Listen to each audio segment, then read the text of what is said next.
Hey guys, Pedro here to tell you about the latest from Warmen, Band of Brothers, out August 15th on Reaper Entertainment. This album has 11 tracks, 41 minutes in length, and this is the band's 7th full-length studio album. They are a Finnish melodic death metal band. I think overall, you're going to find this album to be very compact and well-rounded. You're going to see that first and foremost in the design. A design that sheds light on the uniquenesses that each and every single song has, but at the same time it doesn't hide the commonalities that binds them all together. And I think that's a very important aspect of any album design. It creates a fun, well-rounded experience, but still very fluid and very dynamic, so that the listener can feel engaged with the record from beginning to end, giving you the most out of the album without forgetting about giving you the most out of each and every single song. It's not a design that brings in extra elements in order to make the experience better. There's no interludes on this record. It's a record that just offers you 11 songs, and it's up to you to listen to it, enjoy it, digest it, and then go back to the beginning again once it's finished and press play. The album has that sort of playability to it. Being 41 minutes in length doesn't hurt. Great album design that doesn't add unnecessary clutter to it. It just presents the songs in a very straightforward way. As far as the sound is concerned, this is an album that sounds a lot like Children of Bodom, and I'm going to go as far as to say that if Children of Bodom was around and they were to release a record today, this record could easily be it. The band has changed their sound. They've moved more into this melodic death metal arena, and they brought with it a very traditional Bodom sound to really emphasize how important not only that sound was, but how connected with the audience that sound still is. And that's what you're going to get here. That Bodom-like melodic death metal record with a soundscape that gravitates around two key elements, the keys and the guitars, for different reasons. Now, the overall key sound on this record has that impact, has a dual impact.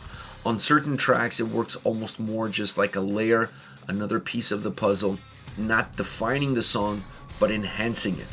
And then there's a lot of tracks on this record. They're super keyboard driven, and the fluidity of the keyboard sounds and the melodies that come from it not only impact the overall melody of the track, definitely have an impact in the overall atmosphere that the track puts forward. So it's definitely one of the most defining elements of the soundscape on this record. Like I said, the other one being the guitars. I really enjoy the guitar sound on this album.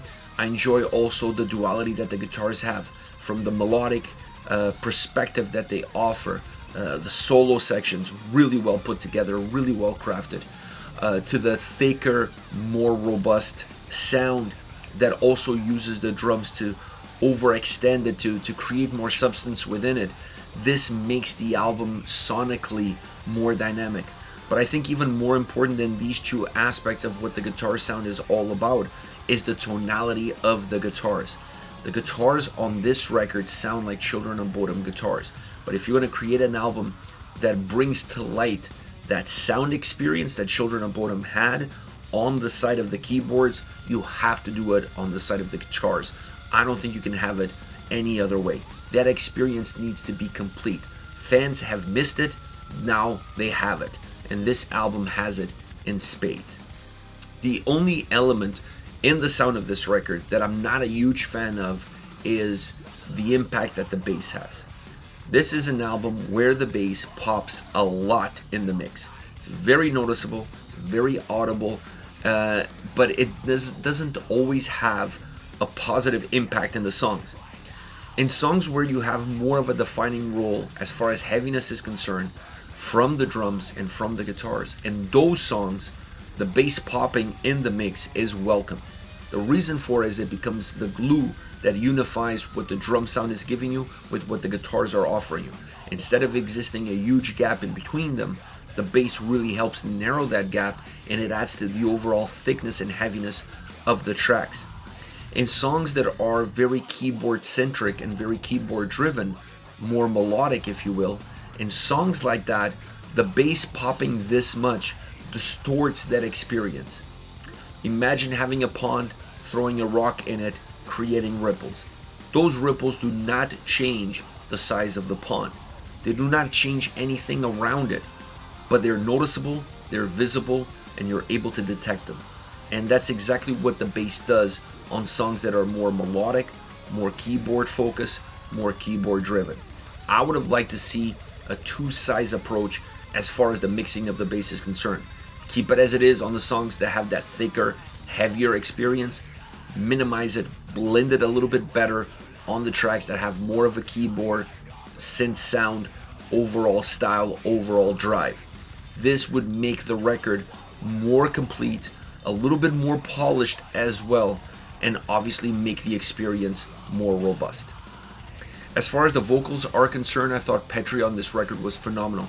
He is the voice for an album that sounds like this. He adds aggression, he adds intensity, he brings the lyrics to life. He definitely turns the knob all the way to 11 as far as the overall songs are concerned.